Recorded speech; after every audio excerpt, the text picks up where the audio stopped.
ojúmọ́ ayọ̀ fún gbogbo ẹ̀yin olólùfẹ́ mi ọmọ yín olólùfẹ́ yín Olúayé òjòjò oníṣòwò kó má lè nàjà sáadé kókókó báyìí òun la ọ̀tá máa ń le àbùdí ń tolókun àbùdí ń tọlọ́sà lágbára lọ́run láṣẹ Èdùmàrè àní táwọ́ná àní wọ́wọ́ tì gbogbo ẹ̀yin olólùfẹ́ mi pátápátá. Mo fẹ́ ọ̀rọ̀ point méjì mo wá make lénìí tówó tójọ́ mẹ́ta mi lórí program báyìí. Mo fẹ́ direct show mi èní fídíò mi tí mo ń ṣe lọ́wọ́lọ́wọ́ báyìí mo fẹ́ direct sí gbogbo ọ̀gá ńlá family pátápátá, mo fẹ́ direct sí gbogbo student ọ̀gá ńlá Alhaji Wasiu Alabi Pasuma, mo fẹ́ direct sí wọn because ọ̀rọ̀ tí mo fẹ́ sọ kò kan Pasuma fúnra wọn, kò kan Alhaji, ṣùgbọ́n ó kan gbogbo àwọn tó yẹ pé wọ́n lo style Alhaji, ó kan gbogbo àwọn tó jẹ́ fans Alhaji Wasiu Alabi Pasuma. Mo rí àwọn nǹkan kan lẹ́nu ọjọ́ mẹ́ta tó kọ mí lóminú gan, kì í ṣe pé ó ṣe ń ṣẹlẹ̀, ó ti ń ṣẹlẹ̀ láti bí ọ̀sẹ̀ kan lèmi ti ń notice ẹ̀ because èmi náà gbé àwọn ìgbésẹ̀ kan. Àkọ́kọ́ ń bẹ̀, gbogbo alamọ Paso Poly tẹ́lẹ̀tẹ́lẹ̀ tí wọ́n ti padà yóò kó padà sí Poly Maitama, gbogbo aládẹ mọ Alhaji Tiri Leather pé ọmọ tó ń sọ lọ́wọ́ báyìí ni wọ́n, a lè dispute fact yẹn, ọmọ tó ń sọ lọ́wọ́ ni Tiri Leather with due respect. Paso Poly náà ọmọ tó ń sọ lọ́wọ́ náà ni wọ́n, relocation ló dé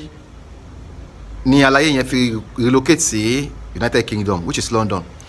Tàbá rántí nìkan bíi bóyá dà pé last year náà ni èmi yìí ni mo kọ́ bọ́ta tí mo kọ́ ṣalátakò Paso Poly pé kílétẹ́ jẹ́ pé àsìkò yìí lẹ́yìn wá change sí Poly Maitama, kò yẹ kó rí bẹ́ẹ̀. Mo ṣe show yẹn gbà yẹn, mo rò pé mi nìkan náà ni mo ṣe show yẹn gbà yẹn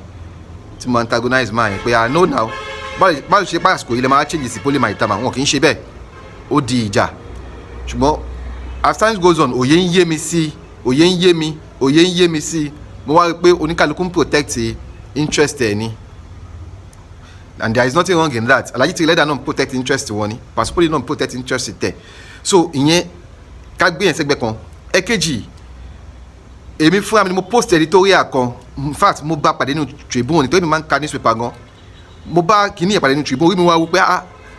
Paso Poly Maitama ló ń sọ̀rọ̀ nínú paper yìí náà kọ́kọ́, mo dẹ̀ cut ibẹ̀ yẹn, mo dẹ̀ post ẹ̀ sórí page mi pé anything tó bá ti jọ ọ̀gá ńlá lèmi máa ń post, tó bá ti tẹ́ mi lọ́rùn ni máa post.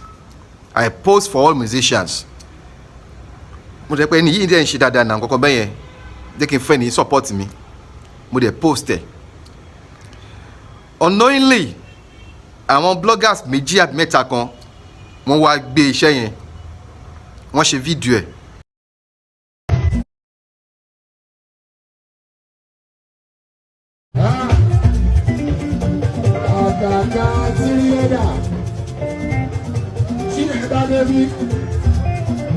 Alárùn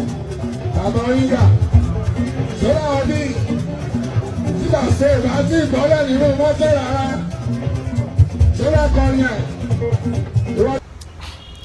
Wọ́n wá mú editorial yẹn, Tribune editorial ni o, wọ́n wá gbé picture Paso àti Tiri Leather, wọ́n wá gbé ilé orí picture ti Paso àti Poly Maitama jọ yà tí Tribune fúnra wọn gan lò nínú editorial wọn. Ẹ̀yin ará bíbá yìí picture yẹn lẹ́ ń wò lójú fídíò tí mo ń ṣe yìí, òun lẹ́ ń wò lójú screen yẹn. Tẹ́ẹ̀bà mọ̀ túmọ̀ nǹkan tẹ́ ẹ ṣe yẹn ló ń pè ní copyright infringement. Ní tẹ́ ṣe yìí ó lè gbé èèyàn dẹ́wọ̀n, ó lè mú èèyàn san owó ìtanràn tó yẹ pé èèyàn lè rí san. Ta ló máa dìde fún yín? Ṣé Pasuma ló máa dìde fún wa ni? Pasuma ò ní dìde tó Pasuma ò ràn yín níṣẹ́ tẹ́ ń ṣe yìí. A lè torí pé ọbẹ̀ ń dùn àwa fiyọ̀ sí, káwa fiyọ̀ já ọbẹ̀ yẹn, tí iyọ̀ bá ti já ọbẹ̀ máa bàjẹ́ ni, kò ní ṣe é jẹ mọ́. Ẹ má ká fiyọ̀ já ọbẹ̀, ẹ má ká fiyọ̀ já. Paso Poly Maitama bye ọmọ ọ̀gá ńlá ni, Alhaji Tiri Leather ọmọ ọ̀gá ńlá náà ni, ọmọ ọ̀gá ńlá àwọn méjèèjì. Ẹ lè wá fi ẹ fẹ́ promote Paso Poly Maitama, ẹ fẹ́ promote ẹ̀, gbàtẹ́ ti fẹ́ promote ẹ̀ ẹ filẹ̀ sójú kan, ẹ tó fẹ́ máa promote ẹ̀ kọ́ promote ẹ̀, kì í ṣe pé ẹ fẹ́ promote ẹ̀ ẹ tún wá lọ mú iṣẹ́ ẹlòmíì ẹ tún wá ń gbé lórí tiẹ̀, is nonsensical. is totally nonsensical rubbish ló ń jẹ́ bẹ́ẹ̀ wọ́n lè take legal action lórí yín but inú agboolé kan ni gbogbo yín jọ wà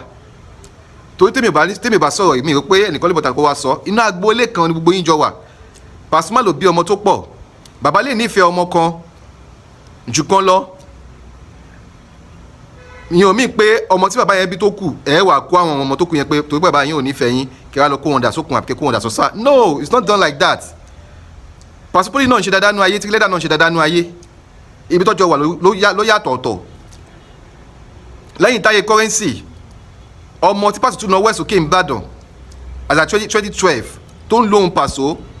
tó mọ́hun Paso tó tún jọ Paso ti dúró ti sọ̀rọ̀ Poli máa ìtàbà Paso Poli ó mú Pasuma irọ́ ò dáa after máa ṣàbọ̀ sí nìkan ló kù so téèyàn bá wá rí ẹni tó yẹ pé ó ń ṣe dáadáa lọ́wọ́ bàbá ẹ má gbé ètò tìwálé tẹ̀lé ẹ má lọ sọ sínú òkun ẹ má ká sọ sọ́sà tọ́mọ bá ṣe ẹ̀ka bọ́mọ wí kárẹ̀ tó padà fà mọ́ra mo lè ti fídíò tẹni ti apologize pé ẹ̀yin Tọ̀gálá family bọ́n stream oní rẹ̀kọ̀dù òun o ẹ gbé ẹ share ẹ̀ náà ìgbìyànjú ẹ tí wàá mú gbìyànjú ẹ wá fẹ́ dojú ìgbìyànjú ẹ fẹ́ dojú ẹ dé it's not done gbogbo wa àlè gbàdúrà kò ṣerú ẹ̀ fún wa kò sẹ́ni tí ò ní dùn ẹ wá mọ editorial mo mọ̀ pé ó ṣe kẹ́yẹ́ pé ni ẹ sanwó fún Tribune kó tó lè publicize kìíní yẹn ṣé ẹ mọ iye tí Tribune máa gbà lọ́wọ́ wọn kó tó lè fún wọn ní just small sketch yẹn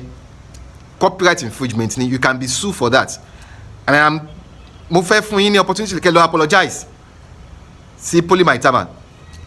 because tó bá ló fẹ́ take kìíní yẹn against yín ó máa win ní in court of law èèyàn mẹ́rin ló lówó ẹjọ́ nu wa à nípa owó ẹjọ́ lágbára Ọlọ́run gbogbo ẹ̀yin tọ́rọ̀ kàn mo ti post kìíní yẹn máa rúkọ yín lórí ẹ̀mí fi dárúkọ anybody ẹ lọ ṣàtúnṣe lórí ẹ ẹ jẹ̀bi o ẹ ṣe dáadáa o ẹ lè gbàdúrà kò ṣe tọ̀dọ̀ yín náà bẹ́ẹ̀ o